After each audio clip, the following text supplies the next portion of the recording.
All right, you guys want to start with your names down the line. All right, I'm Connor. I'm Dan. Matt. I'm Jim.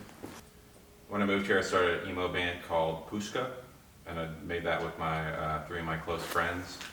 And then as I was doing that, I also was doing my solo project Pistol Gang, but the reason why I started this band was because I really wasn't playing live with any other band, so there was no other bands going on when I was starting Satsuma. I currently play in this band and in Suck City and in Cranky.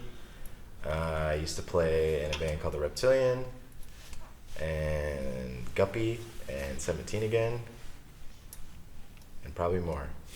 Yeah, could say how many. Yeah, definitely. That's enough to say. I was in Nothing New. I was for about 10 years or so. And then I did a little project called Wojtek for a while. That was like a math rock thing. And then I moved home and Connor called me up and asked if I wanted to do Satsuma. So I wasn't really doing anything at the time either. Currently, I play in Via Ferrata, Wowza, often Disco Behemoth, Stone Fruit, and before that, several other little things. The Jimbo experience. The Jimbo experience. Whoever calls me. The drummer experience. The drummer experience. There's a shortage of Not good in this drummers one. in town. How do you guys know each other? I feel like most of us just knew each other from being in the scene. Since I moved here, I've known of Dan being in the scene. Talked to him every now and then. He booked me shows for Pushka and would just see him around. And the same thing with Matt. Matt moved into Kalamazoo, I think, around the same time. And we were all just kind of, Matt ran a house venue too, so we all kind of knew each other. And then we knew of Jim for a few years as him and some of his other friends kind of started playing shows in the scene. And I think that's kind of how we all knew of Jim. And then finally we reached out to him to play bass, and now we know him and not just of him. From my understanding, you're like the curator of this project. Yeah, Is from that the right? kind of from the beginning. I really wanted to be in a band where just got some good players together. I feel when there's kind of a weaker link in a band, there's just purely from experience, either just playing shows or playing their instrument, there's a lot more time kind of spent getting everyone on the same page. And so I had the idea for the band, but my idea was to get good players together so then it didn't feel like there was one person kind of telling everyone else what to do. Mm-hmm. So everybody has their own autonomy in this project of like coming up with their own parts. Definitely. I think we share ideas, and either me or Matt will write a song, and then from there, since we all have quite a bit of experience, we're able to kind of just naturally figure out and write parts. It's a lot easier when you have people who are just have been serious about their instruments for a while. When did you guys all move to Kalamazoo? I moved to Kalamazoo in 2015. 2007. 2014. And I've lived here Yeah, my you whole was. life. Yeah. And you said that Matt ran a house venue. What venue was that? You're talking about Mute City, right? Yeah. Yeah, Mute City. And I actually lived in that house like 8 years before that. And Same also house. ran a house venue. Same house. And that was called what? Oh, we just called it 902 Davis, because that was the address. It's the big Legacy. blue house across Davis, across from the I had skate park. people from, guys who said they lived there in the 90s or used to party there in the 90s or whatever, and they were like, yeah, I grew up over there. So it's It was like a perfect basement for having shows. it's been around. Yeah. Yeah, it or definitely even had, parties, but yeah. it had a long history to it. You could kind of just feel it. Any But- basement that has a bar. It did have the Yeah, bar the built built-in in. bar. Yeah. Yeah, that's always. It did have the bar built in. That was pretty. But yeah, I feel like I started my first band in Kalamazoo in that basement, and then we moved out and done all this stuff, and then that's probably the first time I met Matt was knowing that he was throwing shows there too, and we were like, well, we got to go back in that basement after 8 to 10 years and see what that's like. And it's a pretty cool thing that we have in Kalamazoo when it happens like that, where you get to, there's these tiny little houses that you have all these memories in, and you get to kind of keep revisiting it, because it's a town where people move in, they kind of figure out what they want to do, and a lot of that is playing shows and playing in bands, and I don't know, it's kind of awesome. It was the same thing. I had a short, one of the places I lived at was a short-lived house venue, and it was the same thing. You would get people coming in who would have stories about it from the 90s or the early 2000s or something. So I also had a built-in bar. So What house is that? it was called Dreamland. It was on open.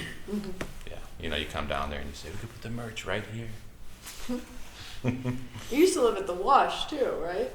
I did, but we didn't throw any shows there. Yeah. That was after the Wash, after it was called the Wash, and it was just a living place. We threw one show in kind of just a fireball, because we lost.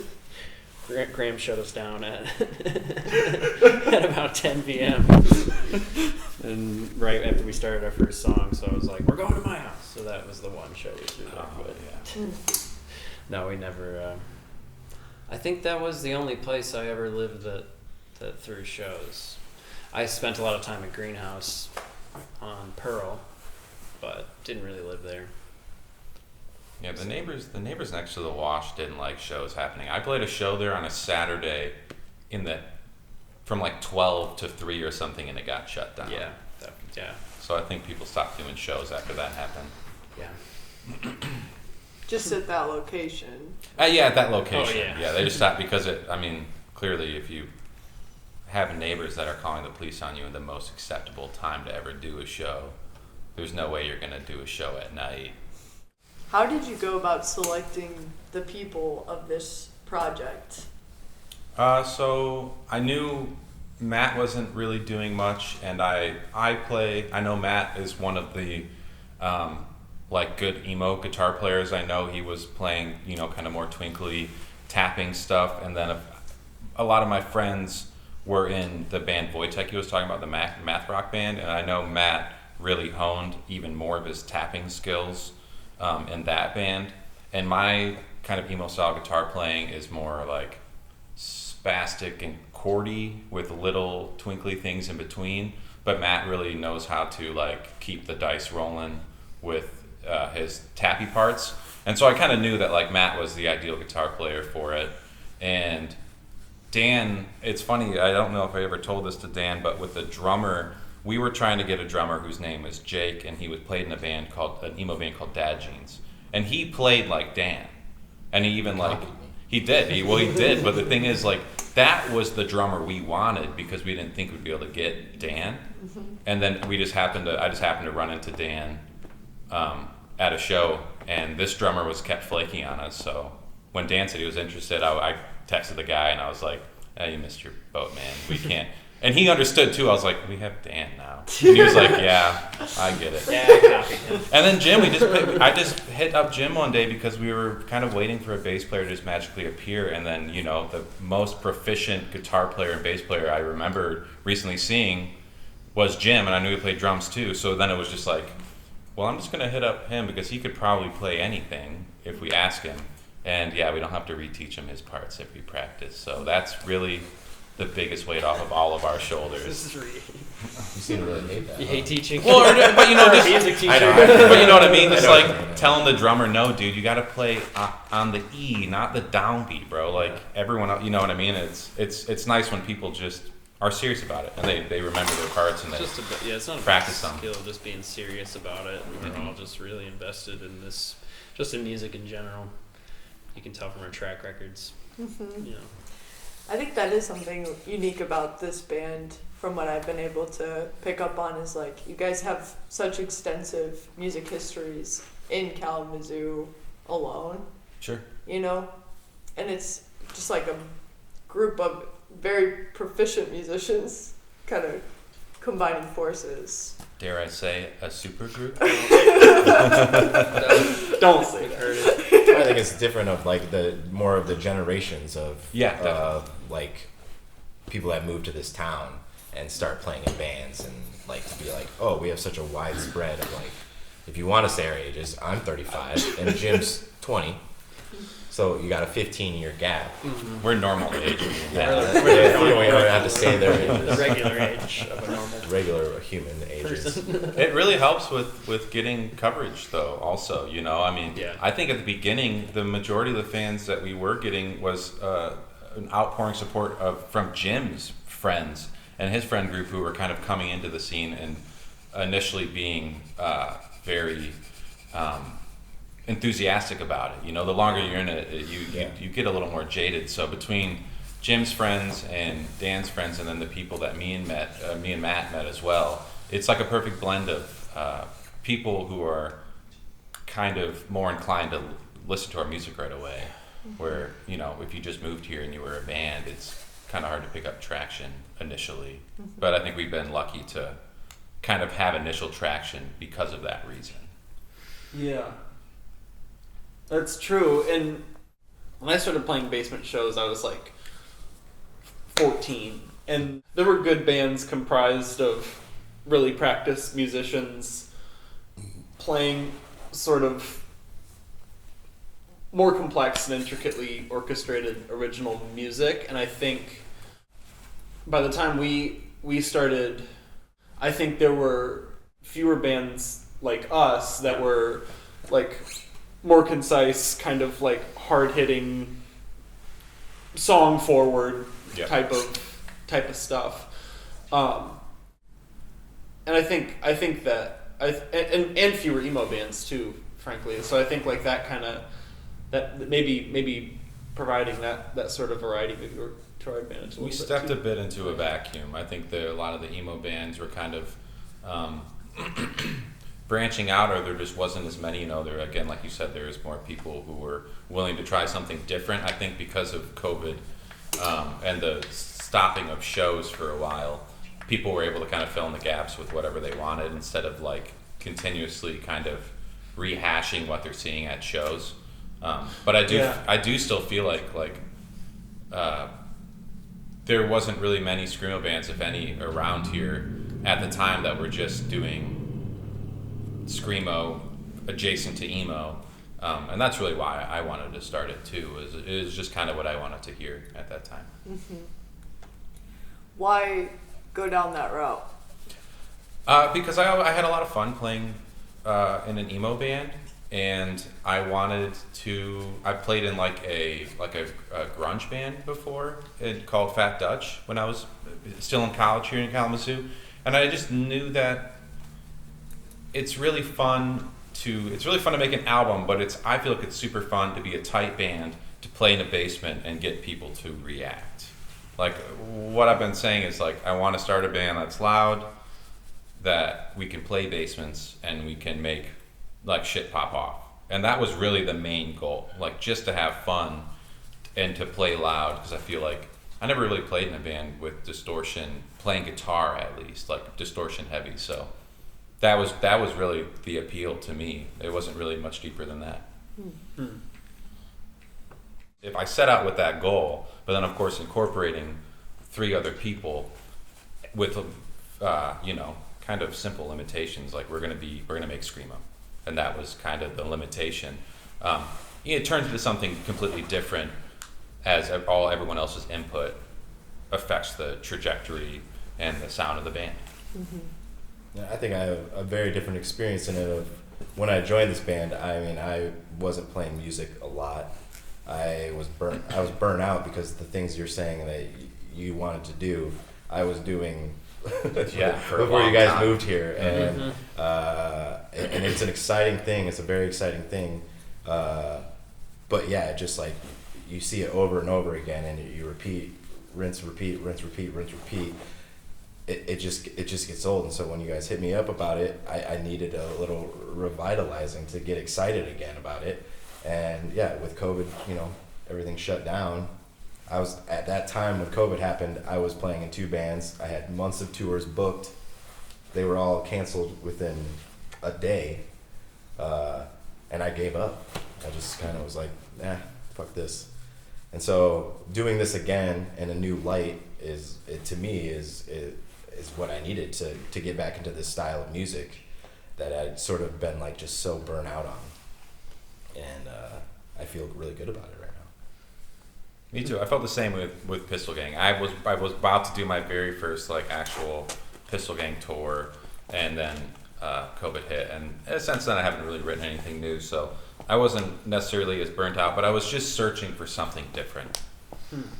I was just searching for something that sounded just fun, just for the sake of fun. Is this your first screamo band? Yeah, and emo bands are very that you can take a lot from different genres as long as you follow the main kind of emo. Vices up. I don't know, the emo framework, right? You can really take what you want. So I was doing a style emo that wasn't. It could potentially be screamo adjacent, since they kind of really the Venn diagram of emo and screamo. There's a big overlap.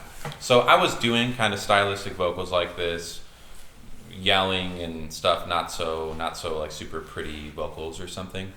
But this is my first technically just like screamo band.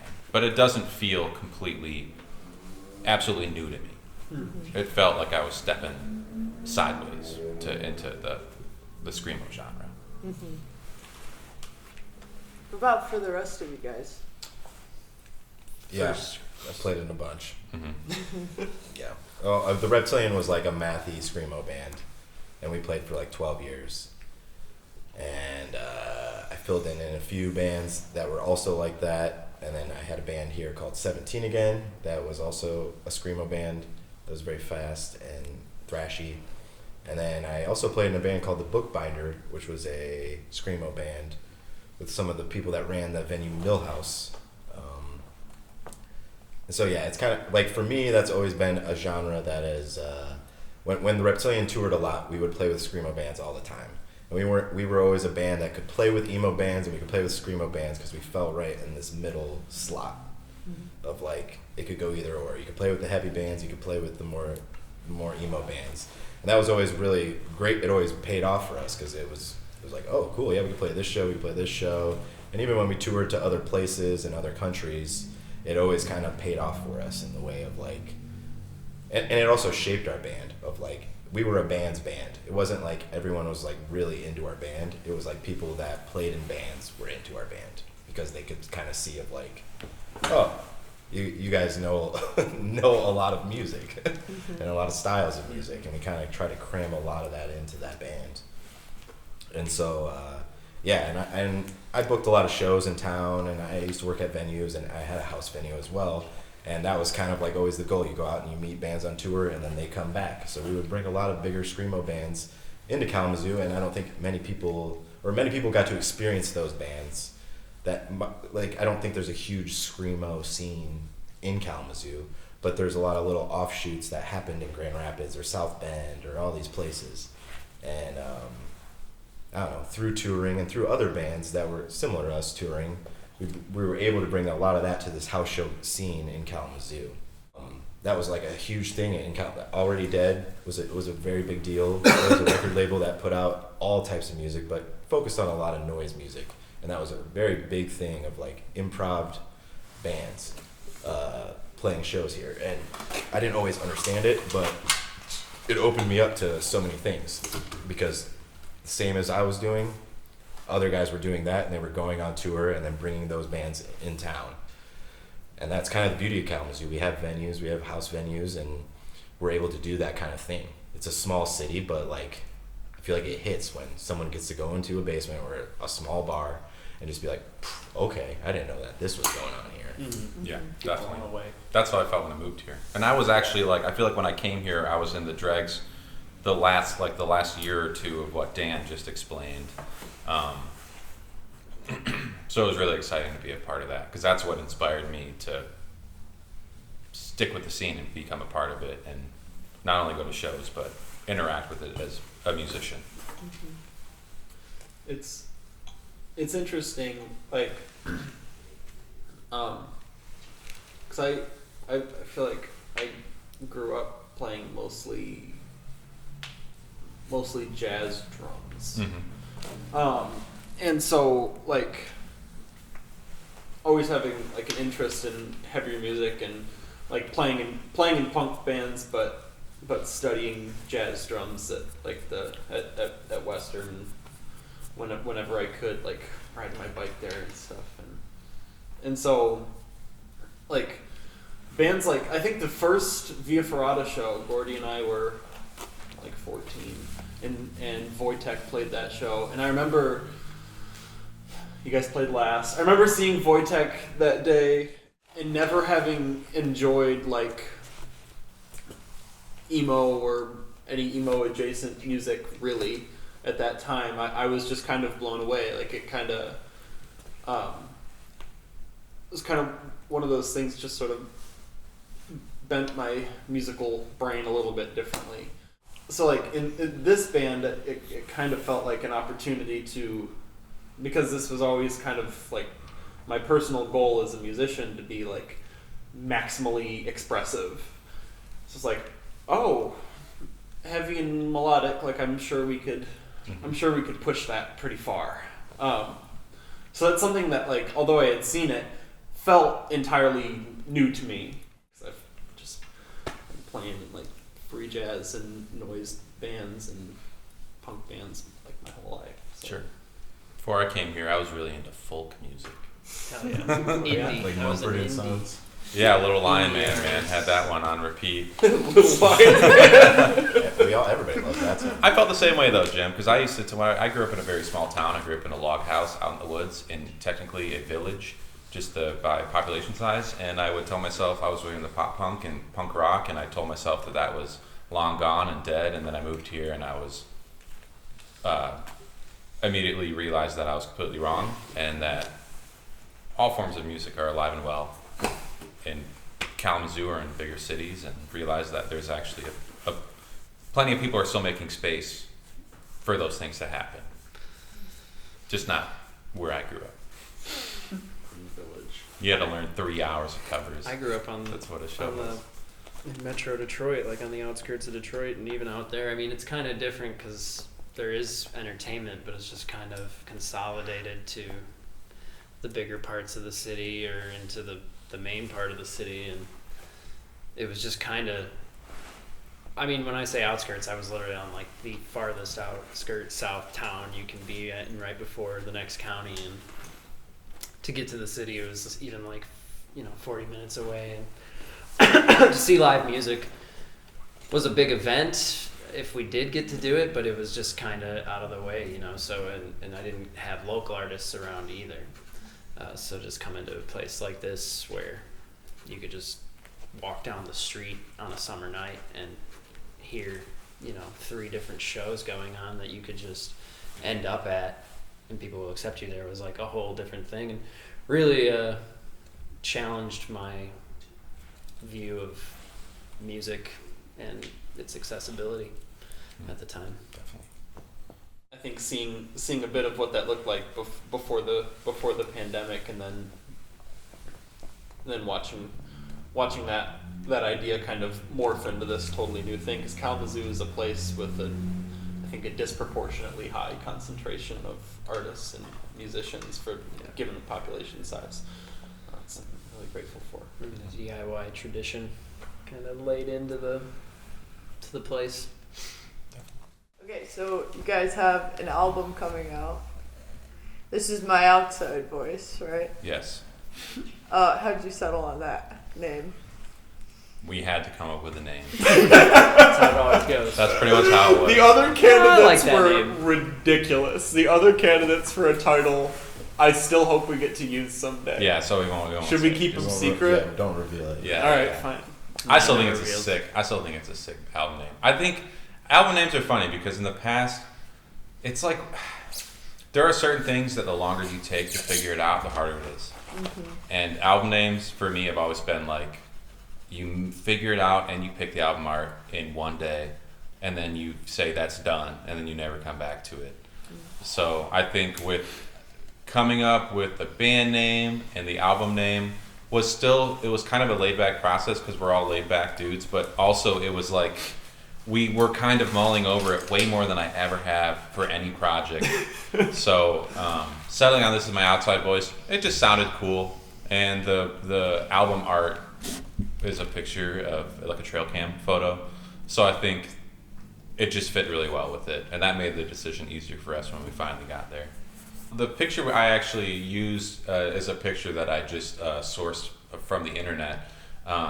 But also, I got my dad a trail cam a year ago, 2 Christmases ago, and every time I got there, he would show me all the because they just live out in the woods. So like, you can have a trail cam for more than just hunting. You know, you put them up just to see what's coming by. So I thought it all came together, and it ended up looking pretty cool.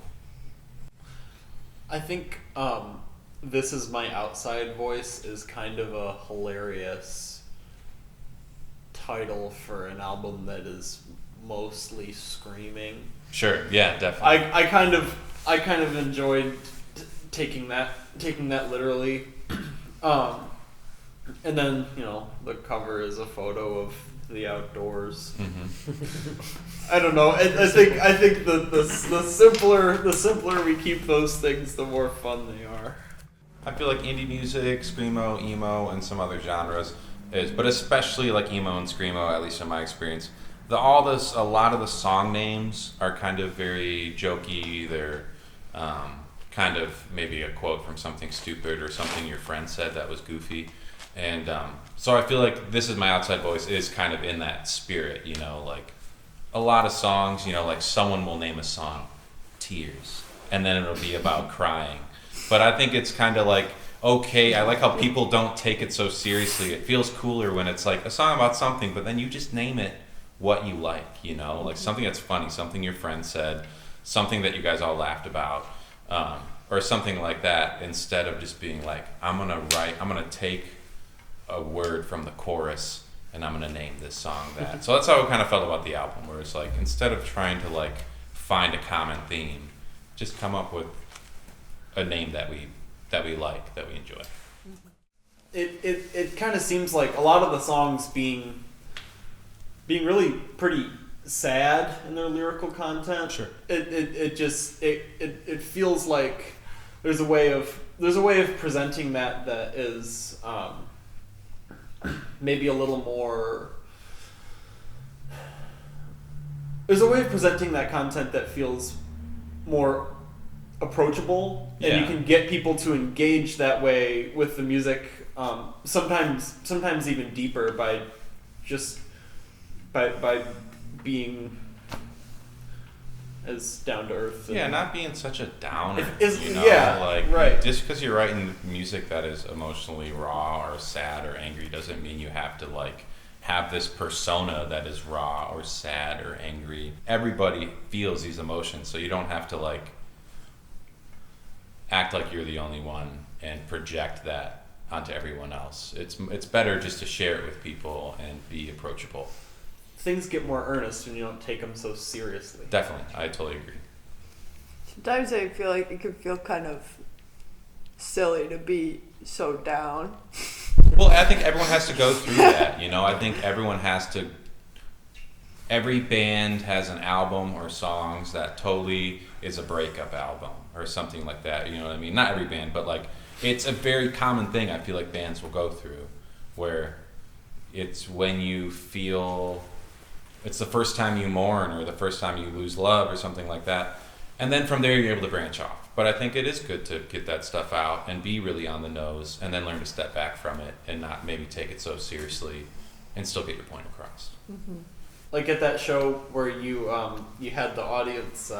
Oh man, that was pretty bad. The audience bind together in a circle, and everybody's like hugging each other and rotating around to Gray Malibu, which is like kind of the somberest one.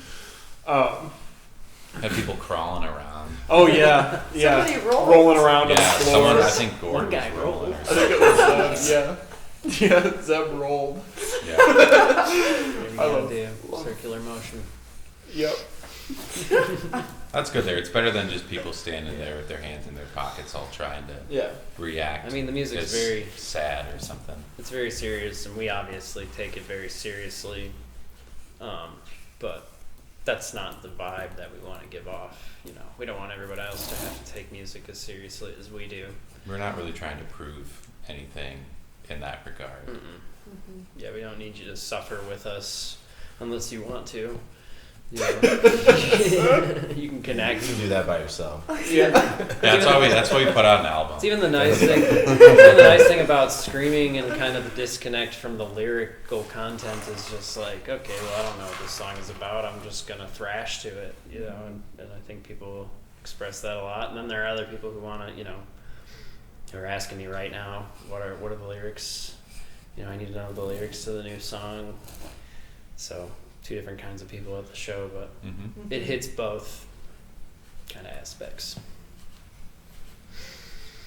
Yeah, I feel like a word that comes to mind when listening to your guys' music is cathartic. You can tell there's strong emotion behind it, but the general feeling or theme of your guys' performance often feels more lighthearted and kind of goofy. And I think, in my perspective, that's like what catharsis kind of is. Sure. It's the reflection on heavy emotions, but that's not all there is. Sure. This just cut out. But I have another one too, so. Let's see how that again. Not all of it, just when I was. That's a lawsuit. I'm a Capricorn. I work at a coffee shop, and sometimes I like pooping outside. That's like the next format from that MTV. Do you guys remember that? Yeah. Get that shit on your trail. There's this dating show on MTV that you'd get 3 facts about someone and then some crazy thing. What was it called? It was called Next. It was a dating show. It was Tinder before Tinder existed. But it wasn't real. Tinder on TV. Look it up. It's Tinder. a hilarious show. All those MTV dating shows from 2005 are hilarious. Yeah. There was one where you'd get to examine somebody's room. Yeah. Yeah, Room those raiders. room raiders. There'd be like underwear in the There was ground. always like a jizz sock, Yeah.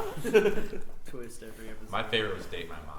Where you had to go on 3 dates with 3 different moms and then decide whose daughter you wanted to date just by going on like a 30-minute date with their mom. Damn. Yeah. Okay. It's not a bad system. All right. Go ahead. Losing daylight. I'm curious about why you picked your first single release. What made you select that song? So it was. I feel like it's a really accessible song. I think it's a really good blend of kind of like straightforward screamo. There's a pretty continuous. There's only like 2 tempos to the song, and when I was writing it, I was thinking like the first screamo song that I really am going to be happy with is one that's going to be like you could dance to, because I think that was also another thing that I set out with this band was like when I was really doing a deep dive on the genre, I realized that the stuff I wanted it's easier to react to when it's more predictable. And we still have funny time signatures and stuff in some songs, but I felt like Calderon was fairly straightforward. It felt kind of like our radio song, where some of our other ones are maybe a little more experimental, or they just kind of branch off from having more of just a few straightforward tempos to it, Mm-hmm. If I may, I think that song is a perfect example of one of my favorite things about Connor's songwriting, which is like Connor knows how music works. You get like getting things to sound good and feel good is one thing. Like having an idea in mind and being able to articulate it succinctly is its own skill. And those 2 things, a great idea and an excellent articulation of that idea, like that is enough for really great music much of the time. But Connor has like this special cool third thing, which is like, Connor, you understand sort of intuitively what people connect to. Calderon is a great example in that Idiotech write-up on that blog. Like, it's like the song is an image of hubris, of collapsing into catastrophe and the death of a drug lord, and like when you think about hubris, it's like a hard thing to articulate. But writing about this character from Miami Vice dying in a swimming pool, and then making it super catchy, like, people have responded really well to it. And I've seen like emotional reactions from people at shows who like really appreciate that, and it's easier to connect with because you've given them a way in already. Definitely. It's so fucking hard to do. I totally agree. Well, I think it comes from just hearing something in another band's song and saying, yeah, I really like that. I think if I put a section like that in a song, like there's a part where it's just a cappella for a second, and really easy, straightforward vocals too, words that once you hear it once, you'll know what I'm saying there. And I remember the second time we played it, people were already yelling it. And that was literally crazy. Why I added that section. That was crazy. Was that it was like, this is going to be a section where like, we're going to get people yelling it. It was really good early on to get people right involved with the music in a way that they can remember for the next show, long before we had anything recorded or were going to have anything recorded. People had something that they could latch on to remember us by. Sure. And can we say what song that was that you really liked? Because it is kind of a sweet little in-joke. Oh, yeah. Well, I before I really delved into screamo, I really liked the band William Bonney. And this is kind of, it's kind of a tongue-in-cheek homage to that song, because I decided I wanted to write a song kind of in that style of screamo. And then I said it'd be funny if I was watching Miami Vice for like the second time through, because me and my partner think it's just a really funny show. Old television is ridiculous. I've just started watching MacGyver, and it's also like, oh yeah, it's so stupid. But it's I love things that are supposed to be serious, but they're aged and then they're just funny now. I really enjoy that because there's a lot of money that went into it being serious. So it's really elaborate, but you find it funny now. So the song's about a drug kingpin dying. So it's like William Bonney has a song called Drug Lord. I wrote this song kind of in the style of William Bonney. Wouldn't it be funny, because I could write about anything, wouldn't it just be funny if I just took this moment from the show about a drug lord and then made the lyrics about that? So that's really where the inspiration came from that, for that song.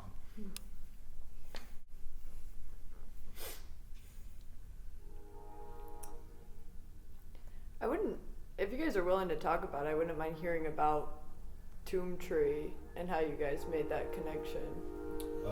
Yeah, so Dave Norman is the guy who runs Tomb Tree, and he also runs a record label called Zegama Beach Records. And he is this guy that I met while playing in the Reptilian. He lived in Kitchener, Ontario, and he used to book our bands on our way to go to Toronto and Montreal.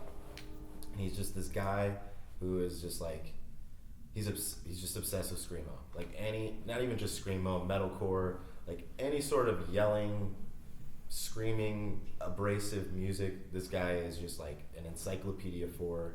He absorbs it all, and it's just like, he's so genuine about it. He's really hype on it. And he's just like, I've never met someone that was, and also he was a guy too in the realm of like touring and stuff that like, you know, he has a family and a kid, but like he'd let all these scummy fucking bands come and stay at his house and make us breakfast and be like, oh, I booked you guys this show, blah, blah. And it was always awesome shows. And like he had family in Kalamazoo as well, so like when he would come down here, it was his wife's family, he would just stop by my house and he would show me new bands that he liked.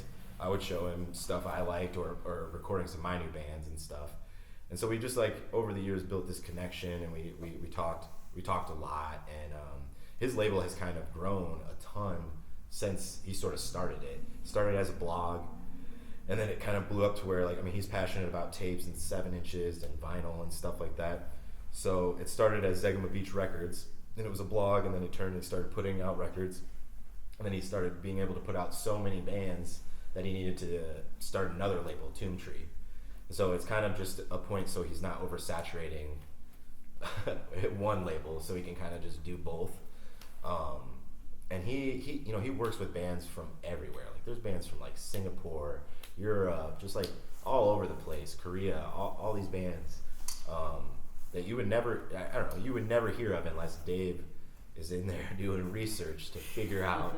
Like, I don't know, I've found out so many cool bands just because, like, hey, check this out. It kind of sounds like something you might be into. And you're just like, I did not think that I would find a band like this just because.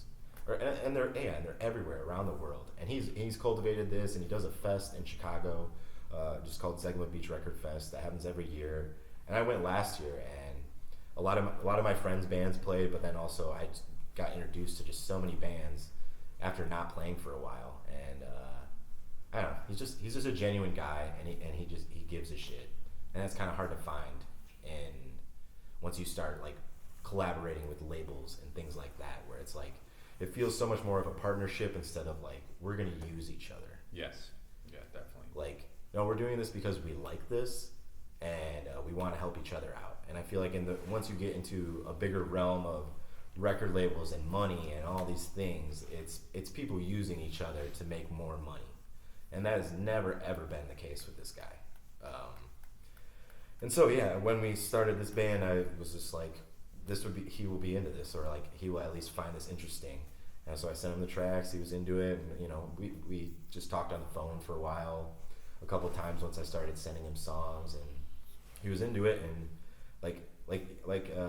he's putting out a tape for this. And he has this thing where he does like sort of like a splatter art paint, and he only wants these certain tapes to be exclusive, so there'll only be like 30 of them.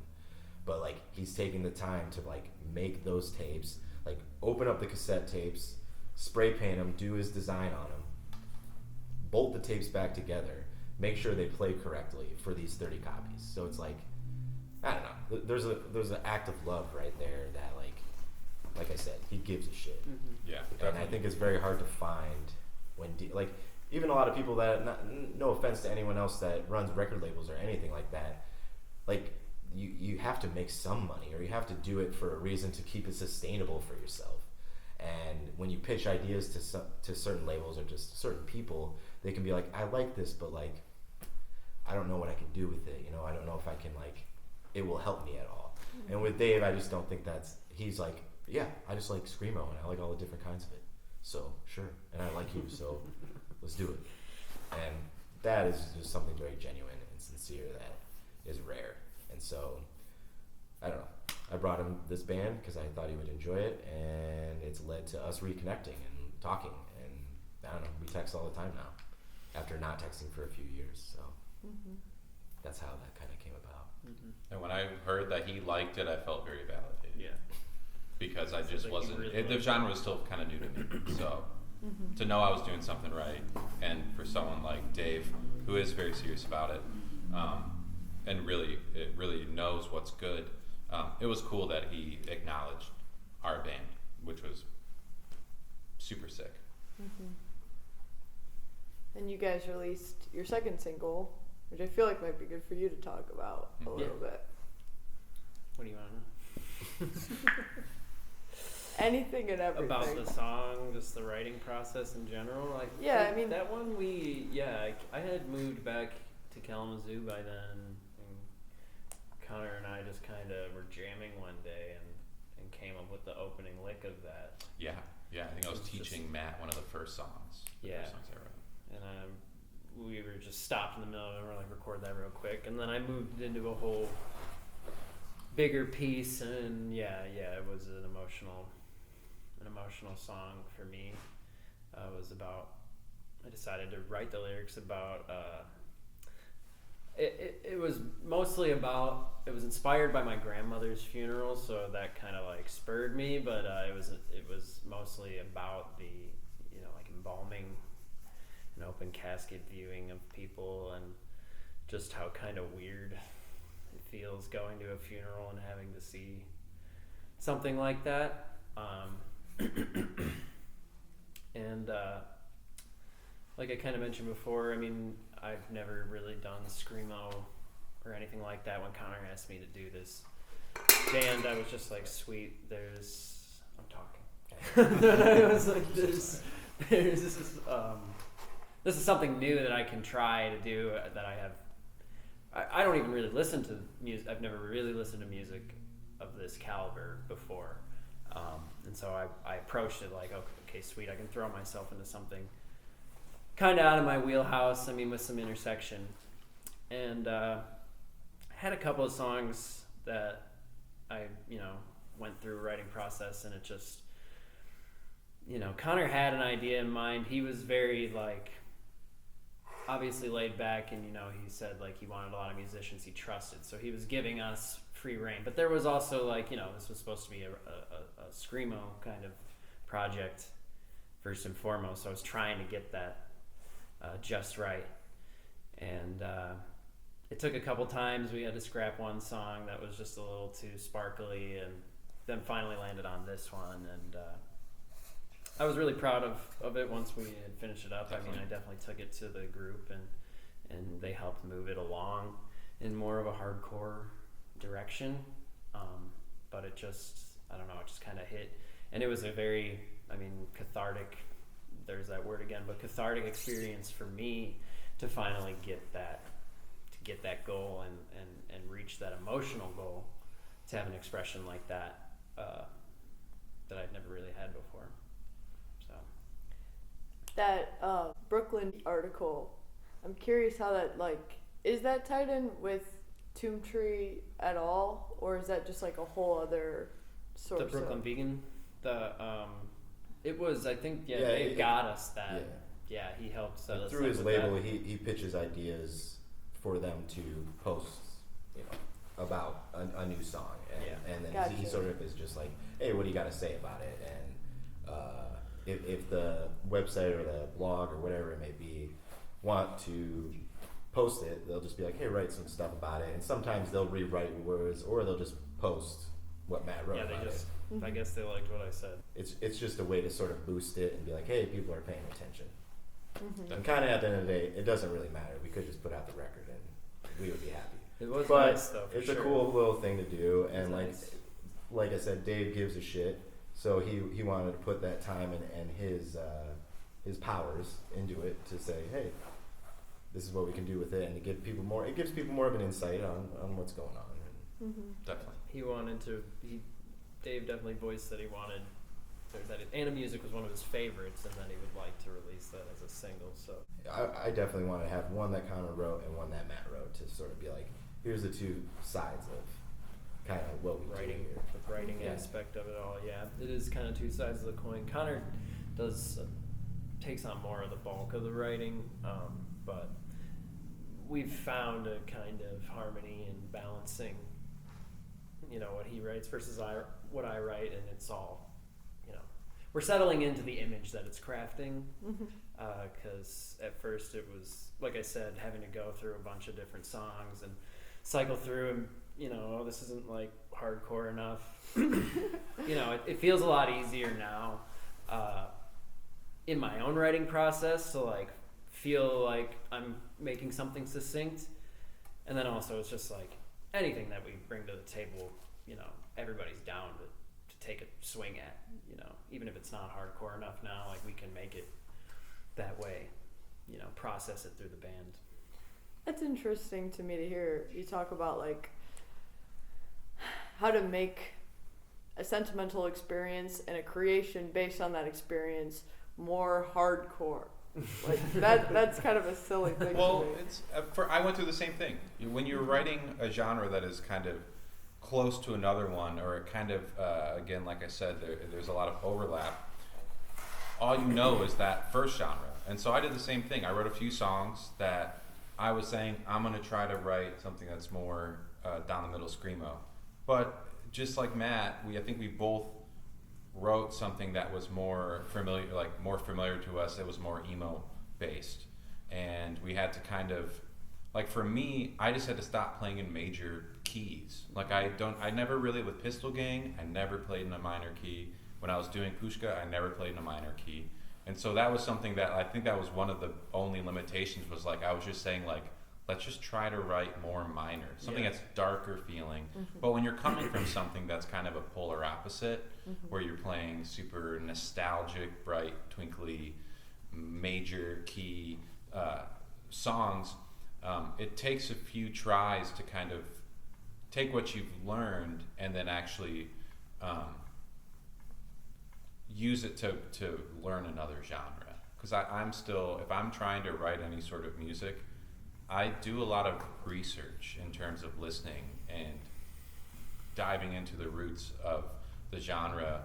And that's how I've always done it for everything other than Pistol Gang. Pistol Gang was like a culmination of like all my influence, but like all the other bands I've ever been in, I had to kind of find stuff that I liked and then really listen to it and learn what made that genre unique. But it takes time because you have all of your past influences that are trying to also worm their way into your writing. You fall back on those familiar ones, but we kind of took the approach of just like put blinders on ourselves and put ourselves, put limitations on so that we have to kind of dig your way out of the hole and have a screamo song at the end of it, just using the tools we had of our, musical abilities gathered over the years, but stripped away of all of the conventions that we were used to. So even just like the first thing was definitely like the first thing that I had to do was start listening to screamo stuff and steeping myself in the culture because I was unfamiliar with it. Another important thing that I think we did was we adapted our tunings to reflect more minor sounds and more minor keys, and putting yourself in that box. Now you've got a tuning that's in minor. You're gonna have to have even if you do the same motions that you did in your old tuning, it's gonna be darker now. It's gonna have that tint on it, and you'll start to recognize those things and be able to apply them just at will. I'd feel amiss if we didn't at least talk a little bit about getting a wimpy in a diet. Wimpy in a diet. Yeah. You wouldn't mind sharing that story? I'd appreciate it. Oh yeah, well yeah. Well gee, when I was living with my parents, I lived next door to my grandma was in the room right next to me. I crashed there for a little less than a year, while she was kind of on her last legs. I'd be in my room on a Tuesday. It was always on Tuesday, and then I'd just hear her calling me, Matt, from the other room, Matt. And I'd come in, and she's watching. She was in love with The Sopranos at the time, which was so funny. So people are just being murdered on screen or like screamed at, and she's just like, "You want Wimpy? You want Wimpies?" And I'm like, "Yeah, of course I want." I mean, the Wimpies were good. I liked them. It was like this little stupid little burger joint, just in Flat Rock, way outside of Detroit there, like I said. And she'd say she'd always get the same thing, a Wimpy and a diet. One Wimpy, I mean, it was like a tiny little 4-ounce burger and a Diet Coke. One time I brought her fries and she threw a fit because it was just, the fries were just, so much for her. So, and she'd give me $20 just to get that single burger. And she'd never take the change. She made sure I pocketed the rest. So that song was kind of like a reflection of that experience then, and it was a reflection of not necessarily of the burgers, but of living with her and getting to know her, in a way that I never really got to do before. When I got to live next to her and take care of her for that time, it was very rewarding to kind of be able to connect in that way. And the song is not, unfortunately, is not so joyous and about my, relationship with my grandmother in that kind of way. It's more, it does a thing that, I mean, even kind of like Calderon does, where it talks about something else to make the main point more stomachable and more digestible. So talking about formaldehyde and the weird things people say at funerals is something I think everyone can relate to. Mm-hmm. So it kind of opens it up. And then if you really get into the meat and bones, then you can, kind of get to know something about me. Mm-hmm. It's kind of a massive sidetrack, but I talked to, when we were talking to Roz and Pete, they were telling us about like some of their funeral rituals. Oh yeah. And like down there, they will literally like dress somebody up in their favorite clothes, similar to us, but they'll like put them in a position of like hanging out sure. in a group of people with their friends, Hanging if that's out. what they like to do. Oh. They had a car they always like to drive. In They a put them in photo a booth. car. Like they will have them in action. See, that's kind of what I've always said I wanted for my funeral. Though I want to be propped up with sunglasses on, like Weekend at Bernie's. Yeah. You know, and Just next to your family and and the I pews. want all the speakers who are coming up to roast my dead body and stuff. Like say you have And to then just someone fucking moves your mouth, just makes rip you it. laugh. You're crying and just like ripping me. I'd be laughing wherever I'm at. It's just kind of, it can Laughing at seem that. nuts. What's normal for one culture, completely It is, yeah, it is. astronomically outlandish for another. It is. You know? Yeah, we should do that here. I'm sure some people do. I think traditions Yeah, in general others. can be pretty wild It's because they're one of those things that happen for so long and then you just stop thinking about them. And yeah, so I think That's- there's a lot of weird things that can come from That's the what I traditions talk about that we in don't the- think about. At that point, it's not a huge leap to have a fake funeral with a living person just like, sitting still. It's me, my Everybody, impersonator. everybody roaming the room and weeping and. I'll get an impersonator. But yeah, just the weird. I talked in the article about the weird things that people say. That's a part of like the normalization of it all. You know, it's just you're at a funeral and you're talking about like, yeah, how the person looks in their casket, or like Yeah. you know the level of job that like the embalmers did or something. It's just like, you know, you're just kind of you're feeling the madness while you're there. Everybody's just like in delirium. So weird. Mass delirium sustained for up to 8 hours, you know, for viewing. I know we don't talk about death, but you got to at some point. And I always thought that that's what the funerals were for, you know. But then you still even get there, and everybody's just continuing to be delirious. It's like, let's just talk about, you know, how scary that is, which is where I was able to express that in the song. Finally, you know, it's so nice to be able to scream it on stage and have people enjoy it, you know, and respond to it. So the rest of that album comes out on the 28th, right? Whatever the Friday is. 28th. Yeah, next Friday. Yeah. Yep. So it comes out on the 28th. Yep. And we have a release show on April 12th at TV Station. Yes. And it's streaming on Roblox. It is streaming on Roblox. And Deezer. Look out Yeah. for the Guitar Hero chart. We will be making the Guitar Hero chart. Oh yeah, shout out DJ Coda Go Bulls. for the Real Rock Show. Yeah, DJ Coda on my Shout out DJ Coda. Thursday nights. Check them out. Real Rock Show. Should be- If we made it on the Real Rock Show, Yeah, that'd be my DJ one Coda. dream. Please. All I want Please, to do this is is be our real one rock. request. I think he would hate it. DJ Coda put us on the Real Rock Show. He likes REO Speedwagon and stuff. He probably hates it, but we like you. So hopefully he'll hear that. Yeah. So anything, just send this to DJ Coda. None of the rest of it matters. Okay, that's all. Yep. Cut. Yeah, I think that worked out. Sounds Thank you. good.